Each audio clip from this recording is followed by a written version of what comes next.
¿De dónde sacaron plata los chilenos para comprarse todo el Perú? De las AFP, que es el sistema mafioso por el cual el ahorro forzoso del pueblo chileno ha servido para financiar a la neo-oligarquía chilena, para que se compre el Perú. Yo creo que el saqueo que empezó el siglo XVI continúa y se ha agravado, porque finalmente los españoles colonialistas del siglo XVI no tenían la capacidad de depredación que tienen hoy día las empresas capitalistas. Piense usted en la Mita, ¿no? Piense usted en Potosí, era una mina de socavón, con una tecnología, por supuesto, del siglo XVI, que no tenía la tecnología de tajo abierto. Con la tecnología contemporánea, usted ya no tendría Cerro Potosí. Porque lo que ha pasado, por ejemplo, en Cajamarca, que se han usado todas las lagunas, prácticamente todas las lagunas. Y cuando habla usted de tajo abierto, habla usted de una enorme extensión, un gran hueco irreversible que se hace en los Andes, precisamente en los nacimientos de las fuentes de agua. Y eso es un crimen. Un crimen. Si el saqueo del siglo XVI fue criminal, el del siglo XXI es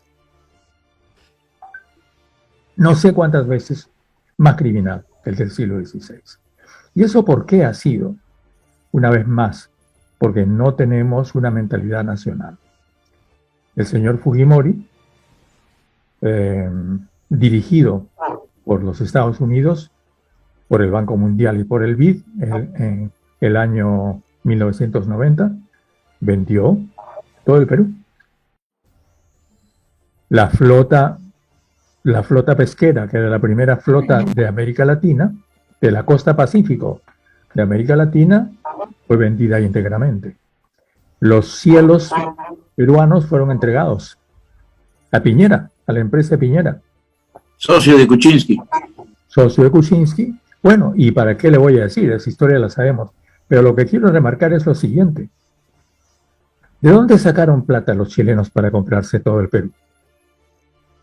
De las AFP, que es el sistema mafioso por el cual el ahorro forzoso del pueblo chileno ha servido para financiar a la neo-oligarquía chilena, para que se compre el Perú. Y en el Perú tenemos el mismo sistema. Las AFP peruanas, controladas en parte también por los chilenos. Ahora, hay que decir que las AFP chilenas ya no son chilenas, ahora son norteamericanas. Y las AFP peruanas son chilenas, en parte. Y ese dinero, que es el dinero de los ahorristas peruanos, es presentado como la inversión extranjera. Entonces, yo escucho a los candidatos y a los dirigentes políticos del Perú decir, hay que cuidar a los inversionistas, ¿no es cierto? No asustemos a los inversionistas, portémonos bien con los inversionistas. Y no les dicen a los peruanos que los inversionistas son ellos, porque son los ahorros de los peruanos los que el señor Romero está invirtiendo en sus empresas. Y Klimper también. Y probablemente el señor Wong también, para comprar su Willax. ¿No es cierto? Entonces, José Klimper Ackerman. Exactamente. Entonces, ese es un ahorro forzoso que en el caso del Perú, el fondo de las AFP equivale a todo el presupuesto de la República. Y los peruanos y las peruanas no somos capaces de preguntarnos, bueno, y si eso es así, ¿cuál es mi parte? Porque esa es mi inversión, es mi dinero el que están invirtiendo. Bueno, pues ¿qué gano yo? Porque si yo pongo mi plata en una empresa, debo participar en las utilidades de esa empresa. Entonces, ¿cuáles son los beneficios que los ahorristas peruanos reciben de las empresas del señor Romero? ¿Cuáles son los beneficios que reciben de de Latam, que usa la plata de los ahorristas peruanos. Entonces aquí existe un tremendo engaño, del cual son cómplices los políticos de todos los colores, y que hacen que el Perú tenga una visión de sí mismo totalmente engañosa, y que hace que la gente peruana tenga una falsa conciencia. Porque entonces la cosa es decir, no hagamos nada, no digamos nada porque se van a ir los inversionistas, y no saben que los inversionistas son ellos. Y hablando de inversiones, doctor Béjar, las inversiones deberían dejar un dividendo social, un dividendo en el cual todos, tanto zonas urbanas como marginales, y especialmente las rurales, donde se extrae mucho mineral. Y en el tema de minerales, doctor Béjar, siempre se dice que los lugareños son los dueños del suelo, de la propiedad. Somos todos peruanos incluso. ¿Hasta qué punto es cierto? ¿Hasta qué punto eso podría ser legal? O sea, va cualquiera, extrae el mineral porque es de todos los peruanos y adiós comunidad. ¿Dónde está el respeto justo a los ancestrales y a la cultura ancestral que vivían en esos lugares? Los lugareños son dueños del suelo, pero la Constitución dice que el Estado es dueño del subsuelo. Y entonces, quiero que me digan hasta dónde llega el suelo y dónde empieza el subsuelo. Punto número 1, ¿no? Y el punto número 2 es, ¿quién es el Estado? Porque en virtud de que, como todos sabemos, un grupo de bancos ha capturado el Estado peruano y ha escamoteado el Estado peruano, resulta entonces que los bancos y las empresas mineras son dueños del subsuelo en la práctica. Es decir, los pueblos peruanos que tienen garantizados, según el convenio con la OIT, creo que es el 169, el derecho a la consulta previa, no son dueños de nada en la práctica.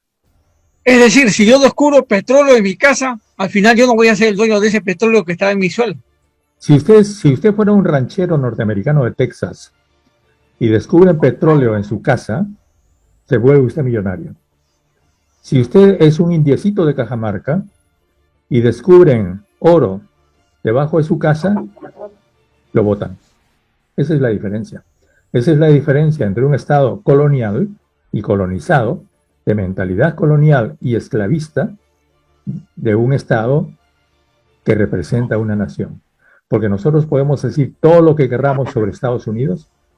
Yo soy, por supuesto, como ustedes comprenderán, un crítico de los Estados Unidos, pero tengo que aceptar que la historia de Estados Unidos le permitió, mal que bien, a los Estados Unidos convertirse en una nación.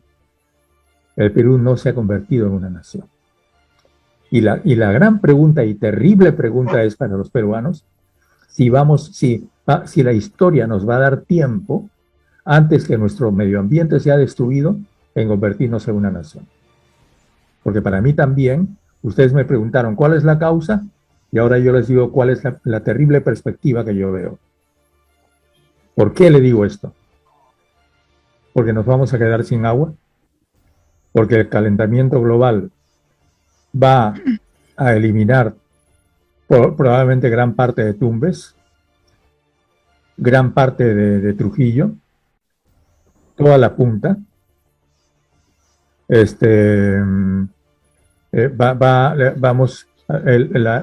selva peruana está siendo totalmente depredada.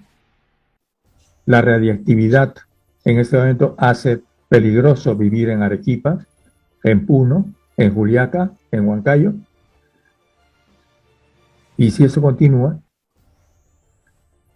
cuando nosotros nos convirtamos en una nación, al ritmo que vamos, ya no vamos a tener país. Para mí ese es el problema. Porque estamos depredando y destruyendo nuestro territorio de una manera implacable.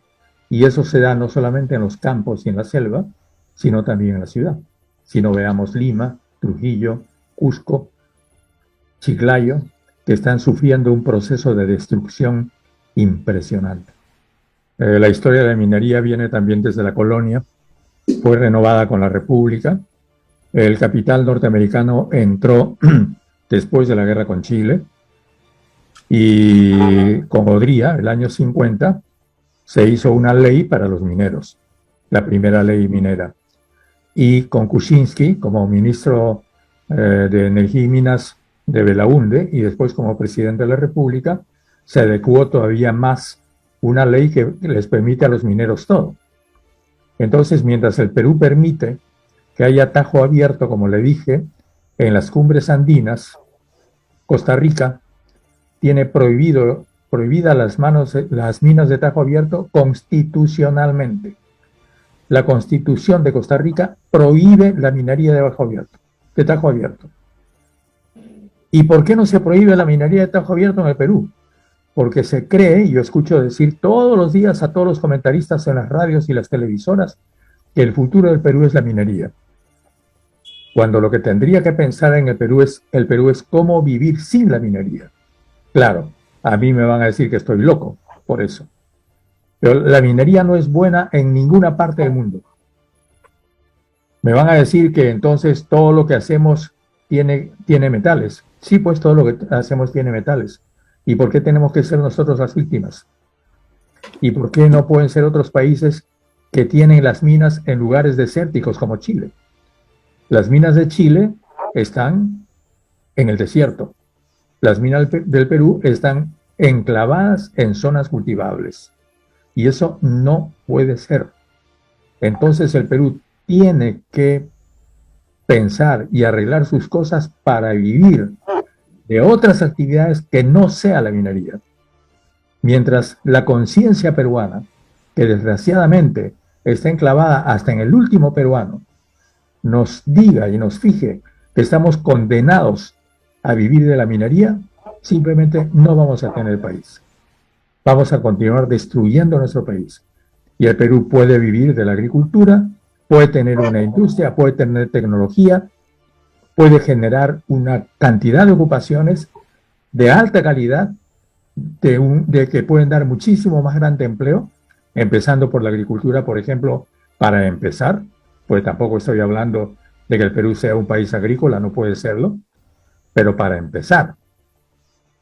Pero, ¿quién es el que me va a decir dónde está el programa de desarrollo del Perú de aquí a 30 años? No lo tenemos.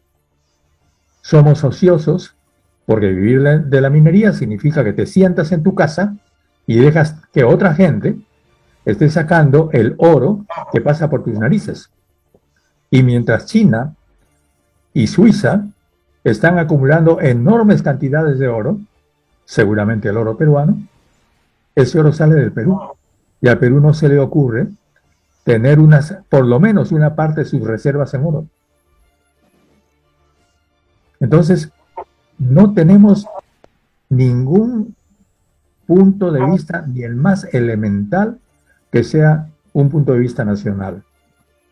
Como le repito, tenemos una actividad mental, si se puede llamar eso actividad mental, una mentalidad rutinaria que nos hace hacer lo que hacemos todos los años con el presupuesto.